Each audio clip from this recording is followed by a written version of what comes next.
Hello everyone, তো এখানে অনেক দিন পর আমি একটা মিনি ব্লগ নিয়ে ফিরছি তোমাদের সাথে। অ্যান্ড আমি আর প্রান্তিকা অনেক রিলস ঘাটাঘাটির পর একটা ছুটির দিন দেখে চলে গেছিলাম সাংহাইতে। একটা বুফে চলছে সেখানে খাবার খেতে গিয়ে অ্যাম্বিয়েন্সটা মোটামুটি ঠিকই ছিল। আমরা গড়িয়াহাটের ব্রাঞ্চে গেছিলাম অ্যান্ড জানি না আমার কপাল খারাপ কিনা, একটাও টেস্ট ভালো ছিল না, খাবার দাবার একদম ভালো ছিল না।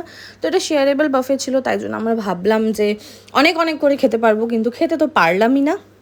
আর খুবই খারাপ টেস্ট ছিল। তো এখানে এরকম চিকেন ছিল, ফিশ ছিল, এটা ছিল স্টার্টারে, স্যুপটাও ছিল, সব কিছুতে নুন কম, ঝাল তো নেই। তো এখানে আমরা একটা মকটেল মানে মজিদো নিয়েছিলাম, সামথিং ফ্রেশ লাইম সোডা। এটা আমি চিকেনটা তোমায় দেখাচ্ছি তোমাদেরকে।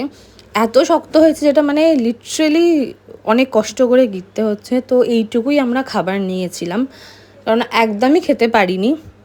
তারপর একটা লাস্টে কোক নিয়েছিলাম। এগুলো ছিল 69-এ আনলিমিটেড কোক বা যে কোনো ড্রিঙ্ক নিলে। তাও আমরা মানে খুব কষ্ট করে খেয়েছি, তাও এইটুকু খাবার আমরা খেতে পারিনি। তো কি আর বলবো।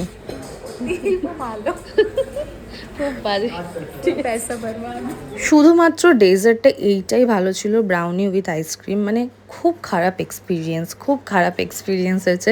সবাই খুব ভালো বলছে, বাট আমরা ডিসঅ্যাপয়েন্ট হয়ে গেলাম একটু গড়িয়াহাটে শপিং করতে। এখানে সুন্দর সুন্দর সিপারের কালেকশন ছিল, কিন্তু প্রতিজ্ঞা করেছিলাম যে কিচ্ছু উল্টোপাল্টা কিনবো না।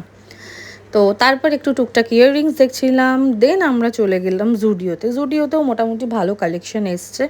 অ্যান্ড জুডিও থেকে একটু জামা কাপড় দেখে পছন্দ অনেকটাই হয়েছিল, কিন্তু এখন আমার মনে হচ্ছে জুডিওর প্রাইসটা একটু বেশি করে দিয়েছে। আর এখানে এইসব ছোট ছোট জিনিসপত্র তো খুবই কিউট, তো ওগুলো কিছু নিয়েছি, সেগুলো আমি নেক্সট ব্লগে দেখাবো। অ্যান্ড ফেরার পথে সবচেয়ে মন ভালো হয়ে যায় এখানে ক্রশেটের গোলপার্ক ঠিক না, এটা ওই হ্যাঁ গোলপার্কের ওদিকে যে লেকটা আছে, তো সেখানে ক্রশেটের এরকম বিভিন্ন জিনিসপত্র এই কাকুটা বিক্রি করছিল একদম লেকের সামনে। অনলি 50 রুপিস থেকে স্টার্ট। এখান থেকে অনেক কটা জিনিস নিয়েছি আমরা। এখানে বিভিন্ন ভ্যারাইটিস অফ জিনিস পাবে ক্রশেটের, বুকমার্ক, কি রিং, এরকম হেয়ার এক্সেসারিজ সব কিছু। এই যে ওই দিক থেকে হচ্ছে তোমরা গোল পার্কের দিক থেকে আসছো টুয়ার্ডস লেক, অ্যান্ড এটা হচ্ছে ওই লেকের সামনেটাই। এভরিডে কাকু 4টে থেকে বসে 10টা অবধি। আমরা এখান থেকে অনেক কটা জিনিস নিয়েছি অ্যান্ড খুবই ভালো লাস্টের দিনটা কাটলাম। দেন বাড়ি ফিরে গেলাম। ওকে, বাই।